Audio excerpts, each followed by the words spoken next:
provide insights, experience, and build an unforgettable discussion together. I am FemiD Amele. Let's talk with FemiDlive is on.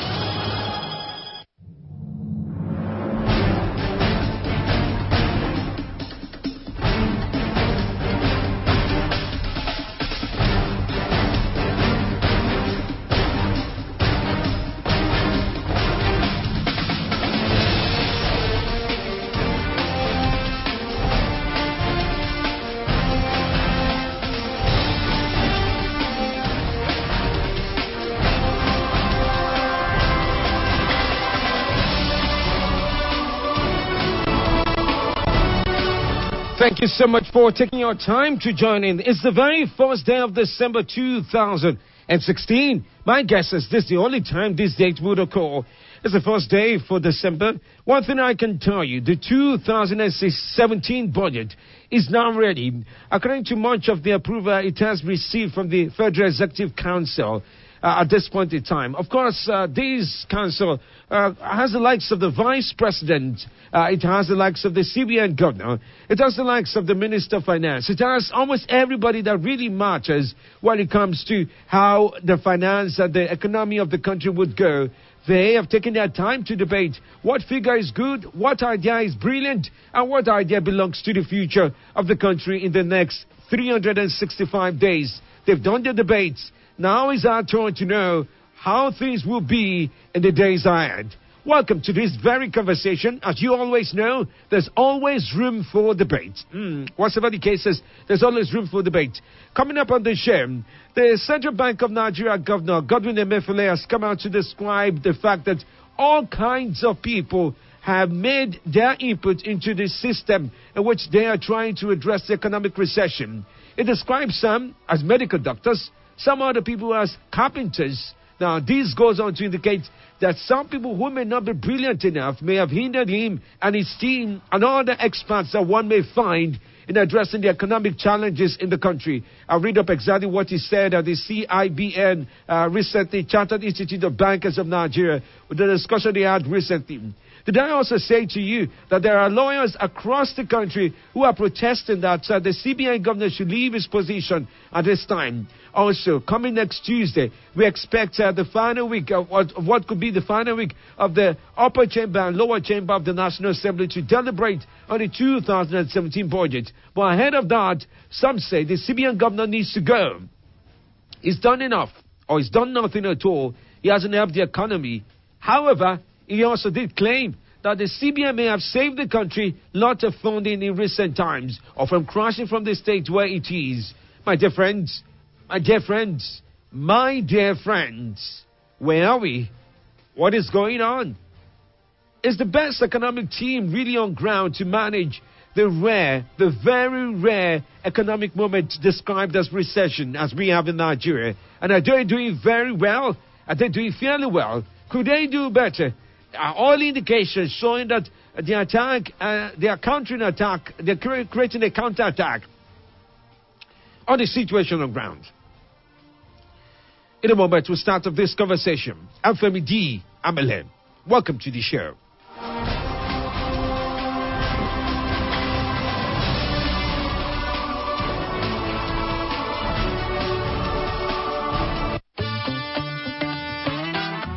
This November, all things are clear, concise, complete, but not all over.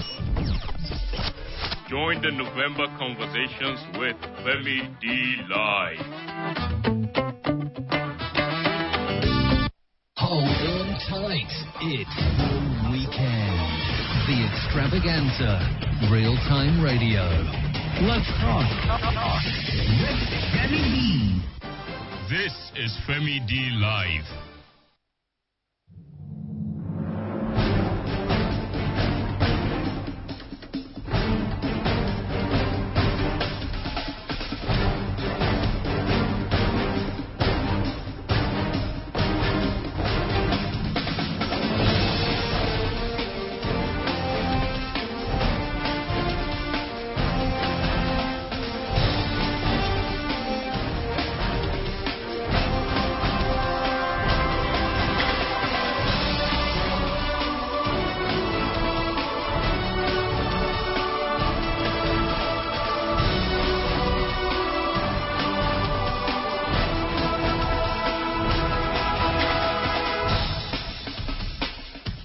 Time to start off the conversation this very evening. Once again, welcome to the show. Now, of good interest is the fact that there are people you best describe as economic managers, people who cater, who make sure that nothing essentially goes wrong, and if something has to go wrong, it is done carefully to revert or save the system just in good time. But it's been interesting in the last 11 months. 11 months ago, in the year 2015, the 2016 budget was being talked about. That's December. Talk about what will be in it, how well it will go, started to build up. Of course, at this time, last year, the likes of the finance minister was just in office for just over 2 weeks at this time last year. And of course, a new portfolio was created called for the Minister of Budget and National Planning. The ministry existed. The functions may not have existed effectively as before now. So, the discussion comes back. Now, a budget for the year 2016 needed to be drafted. And then it went from being drafted, being presented, being talked about, to the Christmas break where it was given as a Boxing Day gift to somebody, I presume. A boxing gift that left the documents to be missing from the National Assembly, because they say what they received was different from what they met when they came back from the break. Some say, oh no, it was stolen. Some say it was rewritten. Some say something was slipped in there during the break. As criminal as this may sound, nobody was criminalized. Eventually, the president had to admit that the concept of budget party was new, but was real. It was new to him. He had never expressed it before, but then it was active in his government that strongly stood on the mantra of fighting corruption. So it brings the debate a little bit back around as regard if all the things that need to be tidied up in the year 2016 budget, if somehow they've been tidied up and there's no carryover into the year 2017. In other words, we've learned the lesson, we've applied it, and everybody knows thou shalt not touch the year 2017 budget. One would presume that that's the state that we are. Let me tell you the reactions of one of the economic managers we do have, the Central Bank of Nigeria governor.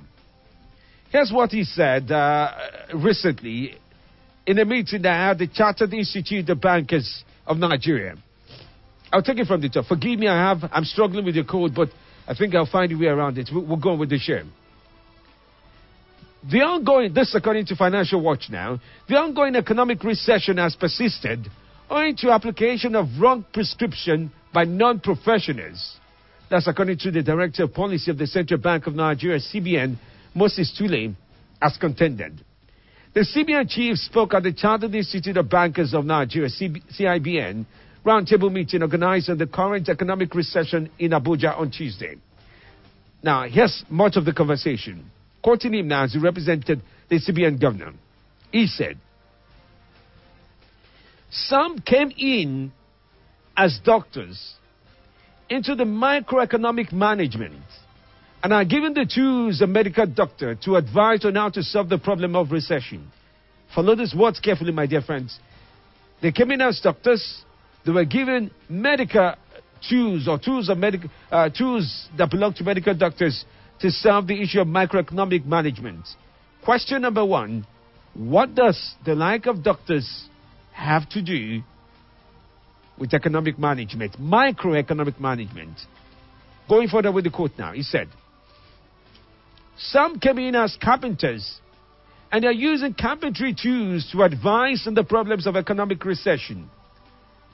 Carpenters advising on microeconomic issues and economic recession. The third analogy he gave, some came in as engineers, and they're using their tools to advise on how to address economic recession. They have not allowed the professionals to do their jobs. They have not allowed the professionals to provide direction. End of quote now. So 3 very awkward professions have been found to be microeconomic managers. Doctors, engineers, and even the carpenter now. Now, according to the director, the Monetary Policy Committee, MPC, had since early last year consistently warned that the nation will slip into recession if urgent steps are not taken, but the warning signs were not heeded. Now, it goes on to describe how Nigeria got into recession. Quote now, oil prices are down. Not only are oil prices down, the Niger Delta Avengers have blown up oil producing facilities and export facilities severally. When they blew up the Focados, it took the government 6 months to fix the Focados. That was the loading bay. And after fixing it, they went back and blew it again. So we have oil prices and production going down.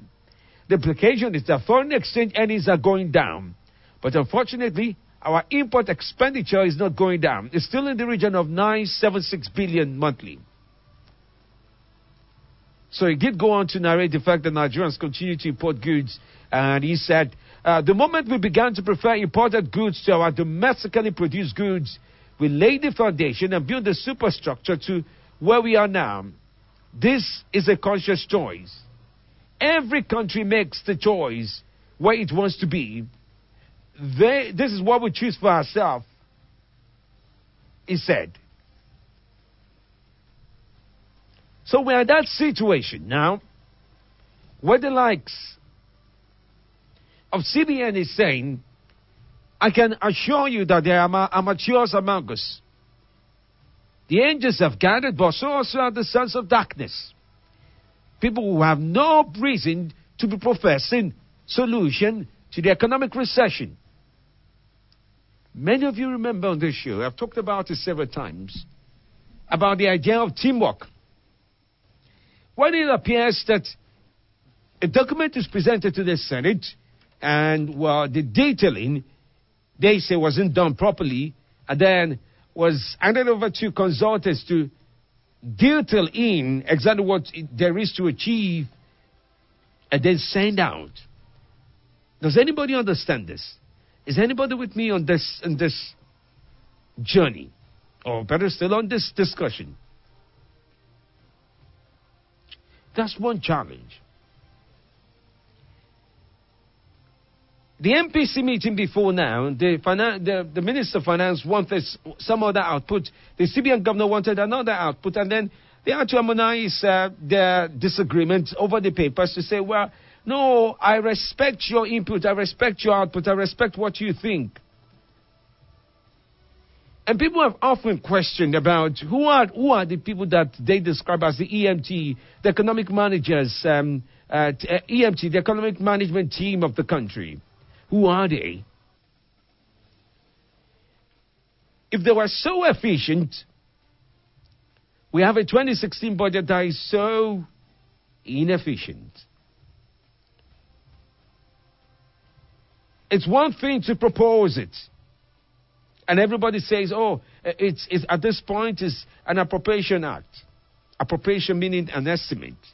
And then it became signed into law, approved by the Senate and every other person that needed to detail it in. And then it became the 2016 budget. Problem now is that there's the development funds, there's possibly going to be supplementary funds down the line.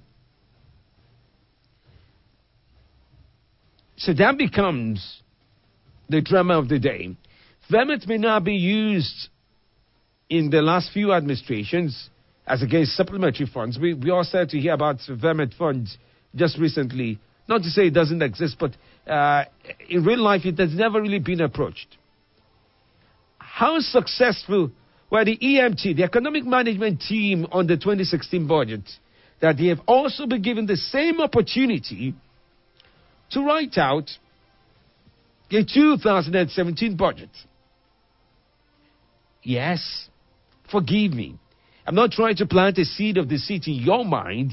Just trying to raise the questions about this. Do you give people more assignments to do if it appears they have not successfully failed, or it appears they have not successfully been successful? Bezino, thank you so much. Thank you so much. Trust me, I'm drooling really back here. Okay, give me a moment, please.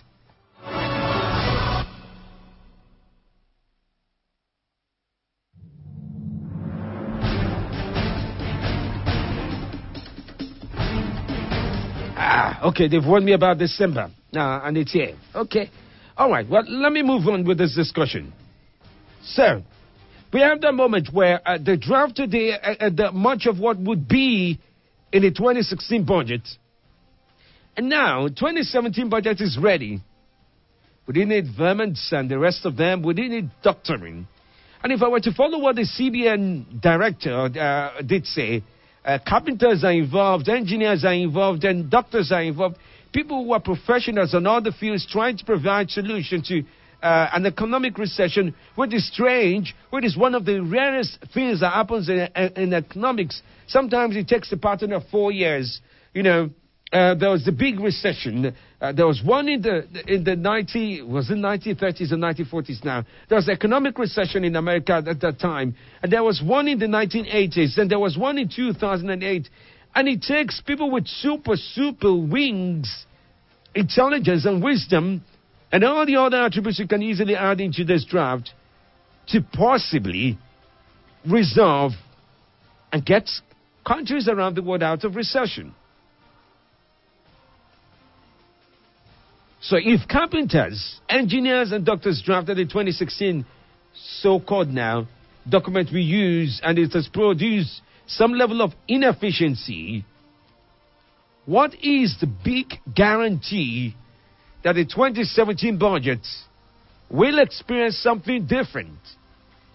Apart from the consistent reasons and factors like, the oil price, foreign exchange, the price, what's the other word, subsidizing petrol and the rest of them. Now, let me also share with you what the Chartered Institute of Bankers of Nigeria president did say, Professor Segun Ajibola. He said that federal government and government at all levels need to show strong commitment to diversification of the economy. Ajibola said they will need to set up a task force that would review the examples of other countries that have been in a situation similar to Nigeria's own. He said the government should support the small and medium-sized enterprise by providing an enabling environment for business to grow and production of goods and services. On the sideline of that, you would also find the Arewa Young Lawyers Forum. They are saying President Muhammadu Buhari within 14 days, he needs to sack the governor of the Central Bank of Nigeria, Godwin Emefiele, over his lackadaisical style of management. That's, in literal words, not caring way of management. They made their statement available. It was undersigned by Barrister Abubakar Sadiq Ilya. He said they've continued to see the country fall apart under the leadership of the president due to the appointment of Emefiele as the head of the CBN. We are hereby giving the president 14 days, they said. 14 days ultimatum to take action that will save the Nigerian economy by disengaging and removing Mr. Emefiele as the governor of CBN. All right, so that statement goes on and on. But the CBN is saying there are barbarians among us. There are financial barbarians among us. There are people who are without any form of knowledge. There are people who are looking for a screwdriver to screw the country's financial plan up. This becomes the situation. Just this week, 2017 budget is ready. Just this week, it will be soon enough presented before the Senate. Will it walk through the same corridors that the 2016 budget walked through? Will it work out differently? Oh, talking about corridors now, Wale Soyinka says he has thrown away his green card, by the way. He said he has thrown away his green card. So that becomes the debate of this very evening. How is it that we can safely guarantee that the 2017 budget does not experience the disease, the Ebola-listic financial situation. Forgive me. It's about the most mean disease I've talked about before. The Ebola-listic situation the 2016 budget went through. How is it that the 2017 budget will not go through? If the CBN is saying, oh, carpenters, they yell, engineers, they yell, doctor, they yell. These are my simple questions. This is where you need to ask yourself, how do you guarantee something without a guarantee? That conversation starts after the break. Thank you for staying here.